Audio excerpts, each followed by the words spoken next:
ça pour pas que ça sorte. Ah, regarde, le pied s'enfonce dans les trucs.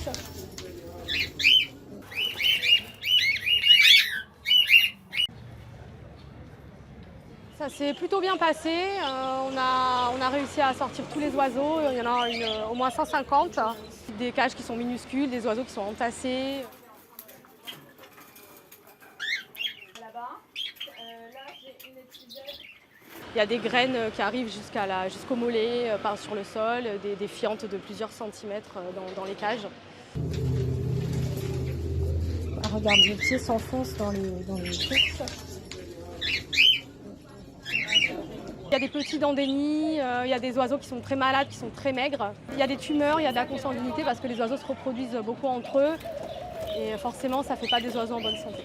Là, on l'a pas bougé, on l'a pas transvasé de cage. On voit qu'ils se reproduisaient quand même, vous voyez, il y a des œufs.